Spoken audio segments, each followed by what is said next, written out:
Hi guys! In this video, I'll be talking about how to even out the imbalances in your body by using pandiculation to release your chronic muscle tension. This is for people who are enrolled in my online program and for people who have learned clinical somatics elsewhere. So we all have imbalances in the patterns of muscle tension between our right and left sides. That's because of how we use the dominant side of our body differently than our non-dominant side. These imbalanced muscular patterns begin in childhood. As we get older, we can develop habits of using the right and left sides of our body so differently that our patterns of muscle tension actually pull our skeleton out of alignment. This can cause chronic pain and even damage to the structure of our body. In this video, I'm going to talk about how to explore and figure out what your imbalances are and strategies to fix those imbalances so that you can use your body in a more balanced way and get out of pain. Let's start by first talking about a scenario in which you feel like one side of your body is much tighter than the other side. Imagine that the piles of sand in this photo represent the amount of muscle tension in the right and left sides of your body. If you practice clinical somatics exercises equally with both sides of your body, you'll be reducing your overall muscle tension, and both of those piles will gradually get smaller. But the imbalance will still be there, and you may still experience your pain or alignment issue because you're still being pulled out of alignment. I'll talk about how to practice the exercises more with your tighter side later in the video. You can use the same analogy for the front and back sides of the body. Imagine that there's more chronic tension in the muscles on the front of your body than the back. Then you'd be pulled forward into rounded posture or forward head posture.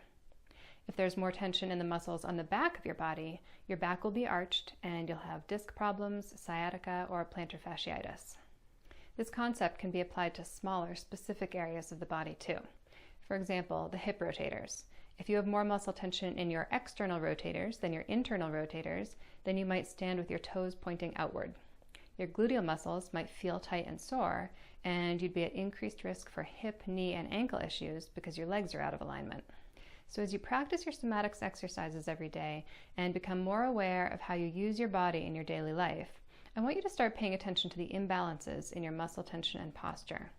Then you can start tailoring your daily practice to address those imbalances. Now, if you're already practicing clinical somatics exercises, then you're familiar with pandiculation. Pandiculation is our nervous system's innate response to the buildup of muscle tension, and it's the movement technique that makes clinical somatics exercises so effective. Pandiculation works by contracting the chronically tight muscles even more than they're already contracted, and then releasing extremely slowly and consciously out of that contraction. This conscious contraction and release sends accurate biofeedback to the nervous system about the level of tension in your muscles, and it reduces the baseline level of tension being set by the nervous system. So let's talk about how to tailor your daily practice to address your imbalances. For right now, just pick one imbalance in your body to think about. To release the tight muscles that are causing that imbalance, you need to go deeper into that pattern, contracting the tight muscles even more, and then release slowly out of it. So to start with, you need to think about which clinical somatics exercises bring you deeper into that pattern. I'll give some common examples. If you have a tight, arched lower back, then you need to do exercises that arch and contract the lower back muscles even more, and then slowly release them. The arch and flatten, back lift, arch and curl, and all the arch and curl variations, the lower back release, iliopsoas release, standing hamstring release, seated hamstring release, and the head and knee lifts are all going to be helpful if you hold your tension in the muscles on the back of your body.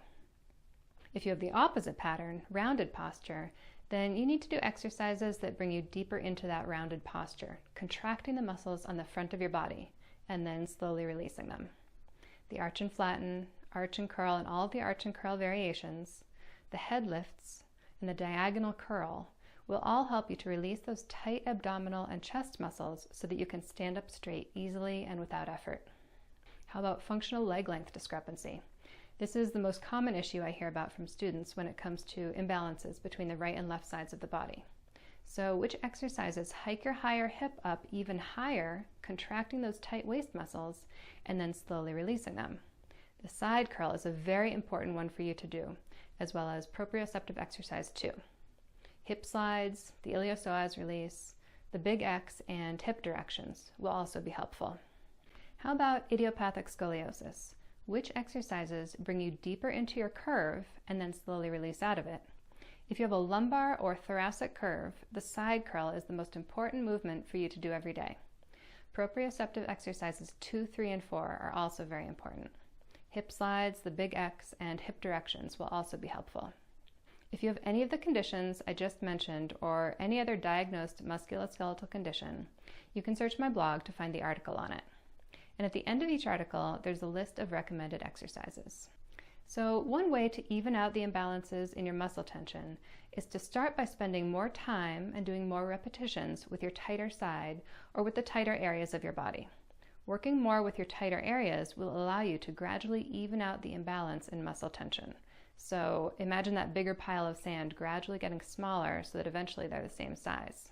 So for example, if the muscles on the right side of your waist are tight, hiking up your right hip, then you should do the side curl more with your right side. So lying on your left side, curling up to the right side, contracting those tight muscles even more, and then slowly releasing them. You can also try doing the side curl only with your tighter side sometimes. If you have an imbalance like this between the right and left sides of your body, you will need to go back and forth, alternating your focus. You should start by focusing your practice on working more with your tighter or more problematic side. When you start feeling like you're making some progress in releasing those tight muscles, then spend some time working with your looser or better side. We all have patterns of chronic muscle tension on both sides of our bodies, and they're typically a little different, sometimes very different. Both sides of the body need to be released and retrained in order to fix pain and postural issues. The nervous system is best able to integrate changes in posture when you focus more on one side at a time. If you work equally with both sides of your body, you'll gradually reduce your overall muscle tension, but you may still be out of alignment. Don't get caught up in the number of repetitions you're doing or on the end goal of releasing your tension.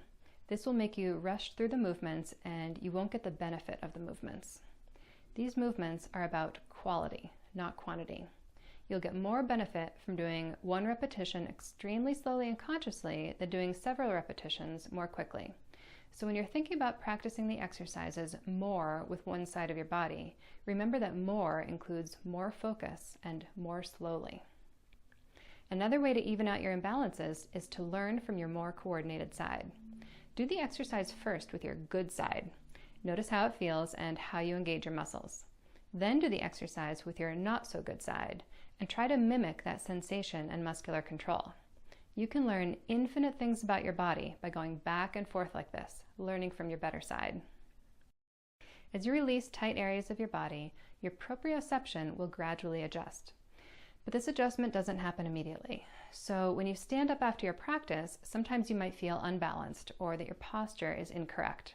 Your proprioception is your internal sense of your posture, which is created by information sent from sensory receptors in your muscles and joints. The central nervous system integrates information from your proprioceptive, visual, and vestibular systems to give you a sense of where your body is in space.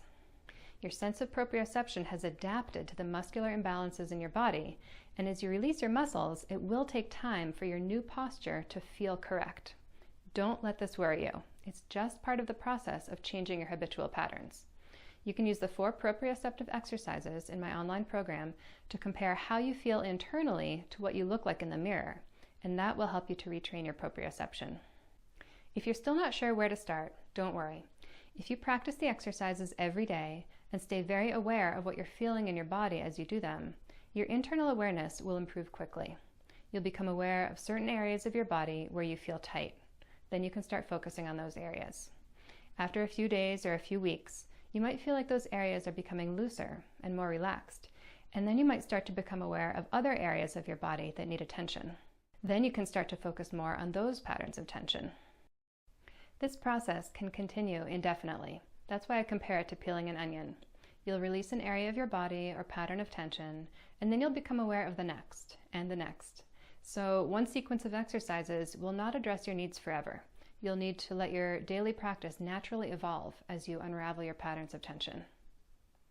I encourage you to pandiculate patterns of tension and don't get caught up with focusing on specific muscles. This concept is easier to understand if you've been practicing the exercises for a while and you've become aware of your full body patterns of tension. One tight muscle is never the sole cause of a pain or problem. You might be feeling tightness or pain in just one muscle or in just one small area of your body, but I promise there's always a larger pattern of tension present. You probably won't make lasting progress until you address that entire full body pattern of tension. If you ever feel like you've hit a plateau in your progress, or if you're stuck and can't figure something out, try these things. Do different exercises. Practice and explore movements that you learned in the courses and then forgot about, or ones that you thought weren't helpful for you. You might be amazed at what you feel and learn from the exercises that you don't do very often. They might become part of your regular practice, or they might make you aware of somewhere in your body that you're holding tension. Remember, insanity is doing the same thing over and over again and expecting different results. So if you're stuck, try something new. Another thing you can try is doing the same exercises but more slowly. I can't stress enough how important it is to practice these movements as slowly as possible. Stay engaged and release as slowly as you can up until the very end of the movement. If you ever stop feeling benefit from a particular exercise, just try doing it more slowly. Lastly, notice what you're doing in your daily life that could be keeping you stuck in patterns of tension. Is it how you use your body when you're exercising? Is it how you sit at your desk or on the couch? Or is it the position you sleep in? If you practice somatics exercises for 30 minutes a day, you're spending the other 23.5 hours reinforcing habitual patterns. So consciously integrating what you've learned from your clinical somatics practice into your daily life is critical if you want to make lasting changes. When you first start learning clinical somatics, it's easy to feel goal-oriented about the process. When will you get out of pain? Or when will your posture become perfectly straight? Everyone's muscular patterns are unique, so there's no way to predict how long it will take. But as long as you're heading in the right direction, that's all that matters. Once you slow down and focus on the process rather than the end goal, releasing long-held, complex patterns of muscle tension is actually a lot of fun. So don't try to rush the process or force something to change. It doesn't work. You have to relax, stay aware, and allow change to happen. Explore the movements every day as if it's the first time you've done them. This will allow you to learn something new every time you practice. I hope this was helpful. Thanks for watching, guys.